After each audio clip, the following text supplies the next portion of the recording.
আমার নাম সুমি। আমি বাংলাদেশের ঢাকা শহরের একটি এলাকায় থাকি। আমার বয়স ৩৫ বছর। আমার একজন ১১ বছরের ছেলে রয়েছে যার নাম রাহুল। রাহুল এখন স্কুলে পড়ে। আমার স্বামী ইমরান নারায়ণগঞ্জের একটি প্রাইভেট কোম্পানিতে কাজ করেন। আমাদের বাড়ির মালিক ফখরুদ্দিন আমাকে একেবারেই পছন্দ করেন না। যখনই তিনি ভাড়া নিতে আসতেন তখন তিনি আমাকে খুব অসম্মানজনকভাবে দেখতেন। আমাদের আর্থিক অবস্থার কিছুটা খারাপ ছিল। আমরা ঢাকার একটি ছোট্ট ভাড়াবাড়িতে বাস করছিলাম, যেখানে একটাই ঘর ছিল। ঘরের এই সংকীর্ণতায় আমাকে, রাহুল এবং আমার স্বামীকে একসাথে ঘুমাতে হতো। রাহুল কখনো ঘুম থেকে ওঠেনি, তাই আমি আর আমার স্বামী একে অপরের কাছে আসার খুব কম সুযোগ পেতাম। কিন্তু এক সকালে আমার স্বামী আর সহ্য করতে পারলেন না। সেদিন সকাল ঠিক ৯টা। প্রতিদিনের মতো আমার স্বামী অফিসে যাওয়ার প্রস্তুতি নিচ্ছিলেন। আজ অনেক দিন পর তিনি আমার কাছে আসার ইচ্ছা প্রকাশ করেন। তিনি বাথরুম থেকে বের হওয়ার পর হাসিমুখে বললেন, সুমি, আজ রাহুলের স্কুলের ছুটি। সে এখন ঘুমাচ্ছে। তুমি কি একটু সময় তোমার জন্য বের করতে পারবে? আমি লজ্জা পেয়ে বললাম, এটাই তো শেষ সুযোগ, কারণ রাহুল ঘুমাচ্ছে। আমরা ১০ মিনিট সময় পেলাম। শেষে আমি বললাম, এখন তুমি অফিসে যাও, নইলে দেরি হয়ে যাবে। সেই দিনটি খুব বিশেষ ছিল। আমার স্বামী অফিসের উদ্দেশ্যে বের হওয়ার আগে বললেন, সুমি, আমি কিচেনে ভাড়ার টাকা রেখেছি। বাড়ির মালিক হয়তো আসবে। কিছু পরে রাহুল উঠল এবং আমি তাকে নাশতা দিতে বললাম। নাশতা খেয়ে রাহুল বলে উঠল, মা, আমি বন্ধুদের সঙ্গে খেলতে যেতে পারি? আমি তাকে অনুমতি দিয়ে বললাম, ঠিক আছে, কিন্তু খেয়াল রেখো। রাহুল বের হয়ে যাওয়ার পর আমি বাড়ির কাজ শুরু করলাম। দুপুরবেলা যখন খানিকটা শান্তির মধ্যে রান্নার প্রস্তুতি নিচ্ছিলাম, তখন আচমকা মনে হলো যে আমাদের ঘরে ভাত নেই। পকেটে টাকার অভাব ছিল, ফলে আমাকে রেশনের দোকানে গিয়ে ভাত আনতে হবে। আমি ভেবেছিলাম, কিভাবে করব? আমার স্বামী যে টাকা রেখেছিল তার মধ্যে থেকে কিছু টাকা নিয়ে আমি রেশন দোকানে গেলাম। দোকানে গিয়ে ভাত কিনে ফেরার সময় মনে পড়ল, রান্না ও বাসার কাজ করার কারণে আমি এখনও স্নানও করতে পারিনি। আমি দ্রুত পরিস্থিতি সামলানোর চেষ্টা করতে লাগলাম। মনে মনে আশা করছিলাম, হয়তো আজ বাড়ির মালিক আসবে না। কিন্তু তখনই ভাবলাম, হয়তো এসে গেছে। একটু পরে আমি রান্না করার জন্য প্রস্তুতি নিচ্ছিলাম এবং হঠাৎ করে মনে হল, আমি এখনও স্নানও করতে পারিনি। তখন আমাকে খুব তাড়া ছিল, কারণ বাড়ির মালিকের আসার সম্ভাবনা ছিল। আমি দ্রুত রান্না শেষ করে নেবার চেষ্টা করছিলাম, যাতে সময় মতো স্নান করতে পারি। আমি ভাবছিলাম, আমার কিভাবে বাড়ির মালিককে বুঝাবো যে এখনও টাকার ব্যবস্থা হয়নি।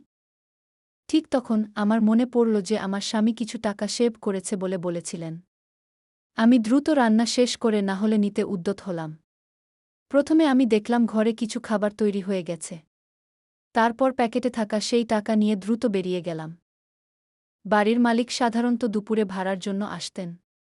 আমি ভেবেছিলাম, এর মধ্যে হয়তো তিনি আসেননি, কিন্তু ঘড়িতে যখন দেখি ২টা বেজে যাচ্ছে, তখন আমার চিন্তা বাড়তে লাগল। আমি দোকান থেকে নিয়ে আসা ভাতের প্যাকেটটি মন দিয়ে রাখলাম এবং ভাবলাম, দ্রুত যদি বাইরে গিয়ে চেক করি। যেমন আমি এলাম, মুখে নরম হাসি নিয়ে রাস্তার দিকে তাকিয়ে দেখলাম, আমার বাড়ির মালিক এসে গেছেন।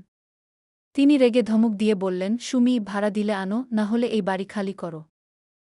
আমি খুব ভ্রষ্ট হয়ে গেলাম। আমি তাকে বললাম, অনুগ্রহ করে একটু সময় দিন, আমি কাল পুরো ভাড়া দিয়ে দেব। কিন্তু তিনি কোনো কথা শুনলেন না। তিনি একটানা বললেন, আজকের মতো কিছু হতে পারে না। তুমি বা তো ঘোড়া চাপা দাও, নয়তো বাড়ি খালি করো। আমি তার কথায় খুব হতাশ হলাম। মনে মনে ভাবছিলাম, ভদ্রতা করা উচিত, কিন্তু কিভাবে? আমার চোখে জল চলে এলো। এবং আমি বলেছিলাম, ঠিক আছে, আমি আপনার ঘোড়া চাপা দেব। কিন্তু আপনি বাড়িটি খালি করো না। আমি কি করেছি তার ফলাফল ভেবে চিন্তায় যাই। তখন মনে পড়ে গেছে, তিনি বিশেষভাবে তার সাদা ঘোড়াটির যত্ন নিচ্ছেন।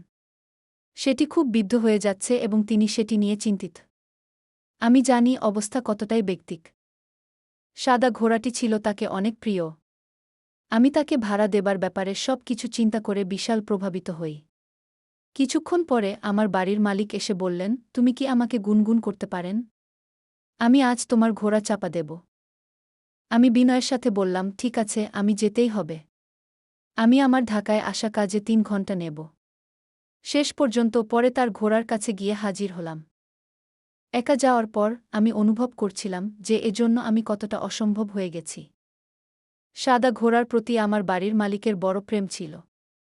তবে আমার মনে গভীর দুঃখ ছিল, কারণ আমি বুঝতে পারছিলাম আমি তাকে ঘোড়ার জন্য চাপা দেওয়ার মতো পরিস্থিতিতে নিচ্ছি। আমি জানি না কেন, কিন্তু আমি তাকে বোঝাতে চাচ্ছিলাম যে মহানির্দেশনা ছাড়া কিছু করা উচিত নয়। বাড়ির মালিক ফখরুদ্দিন শত শত সমস্যা এবং চাপের মধ্যে ছিলেন এবং তার ঝামেলার জন্য অন্যদের ক্ষতিগ্রস্ত করতে চাননি। আমার স্বামীর মাসিক আয় আমি জানি, ঠিক সময়ে আমাদের ভাড়া না দেওয়ার সাথে আক্ষেপ। সেদিন আমার বাড়ির মালিক খুব রাগান্বিত ছিলেন। তিনি আমাকে বললেন, সুমি, আমি তোমার জন্য অপেক্ষা করছি। তুমি কি করছ? তখন আমি সাহস নিয়ে বললাম, ফখরুদ্দিন ভাই, আমি বুঝি আপনার পরিস্থিতি। আমি আপনাকে বলেছি আমি টাকাগুলো ঠিক করব। তিনি বিনয়ের সহিত মুচকি হাসলেন এবং বললেন, আমি জানি। তুমি যদি একটি ঠিক সময় দাও তবে আমি তোমার অপেক্ষা করতে রাজি আছি, কিন্তু শেষবারের জন্য। তখন তার কথা শুনে আমার মনে হালকা অভিনবতা এল। আমি গভীরভাবে চিন্তা করতে লাগলাম, বাচ্চাদের জন্য কিছু করতে পারব বলে। মনে পড়ে গেল, আমি কি করলে তাদের ছাড়া থাকতে পারব। আমি ভেবে বললাম, আচ্ছা, আমি চেষ্টা করব। কিন্তু আমি চাই আমার ছেলে রাহুল যেন এর মধ্যে কিছুটা আনন্দ পায়। ফলে একটা আশার আলো বাড়ে। আমি বাড়িতে ফিরে এসে বললাম, ইমরান, আমি ভাবলাম পর কাজ করব। তুমি কি ভাবো? ইমরান বুঝতে পারলেন যে আমাকে কাজ করতে হবে এবং আমাকে সমর্থন দিতে ইচ্ছুক। তিনি সহানুভূতির সঙ্গে বলেন, ঠিক আছে, তুমি কাজ শুরু করো। আমার কাজে মনোনিবেশ করলাম এবং যতটা সম্ভব সেবার নানান কাজ নিয়ে ব্যস্ত হলাম। আমি ভেবেছিলাম, যদি আমি কিছুটা আয় করতে পারি, তাতে অন্তত আমাদের ভাড়া দিতে সুবিধা হবে।